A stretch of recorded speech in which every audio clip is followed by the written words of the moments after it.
this is Athena Stamos, and I'm here at Bob's Big Boy, right here in Burbank, California. And guess what? All 5 Batmobiles are here. Warner Brothers has brought them out. They're filming a special feature for the Dark Knight Rises DVD, but let's go get a sneak peek.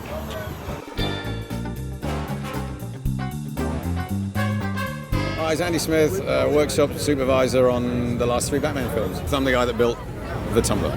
What was the most difficult part to put together on the Tumbler? It's the time scale that you get to build a project like that. You know, you're given it and they want to shoot on it in 4 months' time, and that's the trickiest part. I mean, obviously the steering is unusual. Once we built it and we knew it worked, then they said they wanted to jump it. That was fun, because now all this tricky steering and everything that was a little fragile, we've got to beef it up, and yeah, we jumped it over 2 lanes of traffic on the freeway. We jumped it over another car, and it comes back in one piece, and that was fun. I'm here with Nate Truman, and he's going to tell us a little bit about the history of the Batmobile, because he's the expert. Well, we had a really historic moment here down at Bob's Big Boy. We had all 5 different styles of Batmobiles in one place. I don't think it's ever happened. I've been a fan since I was a little kid of the '66 show, and that's where I started my quest. And through the process, I've picked up a couple Nate-mobiles that look decidedly like the TV and movie cars. We start off with the first Batmobile, the 1966 Adam West style Batmobile. And we had a really nice replica that was used in the Rockstar movie. And the original one was made by George Barris. So I'm here with Matt, and he's going to be making one of those. I think the Keaton car is the best looking car. I remember very specifically when I walked into a theater like around 1989, saw a trailer for the movie, and that car was on screen, and at that moment I said, I have to have one of those one day. And here we are like 20 odd years later, and I'm finally getting around to building my own. Tim Burton obviously has a very dark, creepy knight that was in this weird world of Gotham, and his car was very sinister.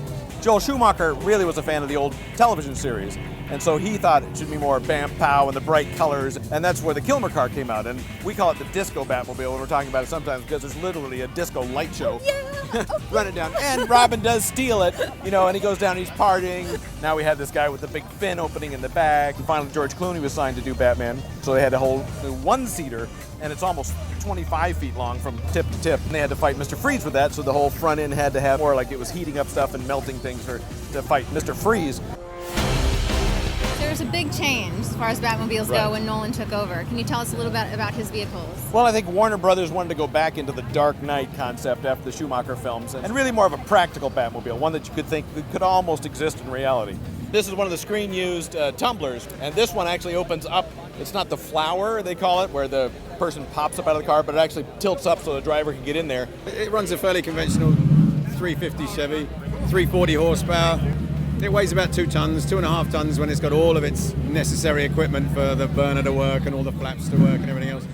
When we jump it, we cut that down to about 2 tons. And what is the speed limit on this car? Film-wise, 200 mile an hour. In real life, about 110. Is there another car that you built around building the Tumbler? And if you start with something else, it's always in the wrong place. So you may as well start with nothing. So we started with a completely clean jig, and you put all the pieces where you need them, the seats and the motor and the transmission and the wheels and the axle, and you jig them all together, and then you join them up. Sounds easy. Now, obviously, they couldn't get a motorcycle to pop out of it. That was a little effects, but... What? Is that real? Sorry to burst your bubble. The cool part is in the next movie, Tumbler is going to turn into the Bat plane. Pictures have been leaked out that it turns into an actual flying Bat plane to go after the bad guys, and so that's going to be a next step and the final step in this Dark Knight trilogy. Holy Bat Brigade, that was awesome. My personal favorite, the 1960s Batmobile. I'll tell you why later. Until then, I'll see you around.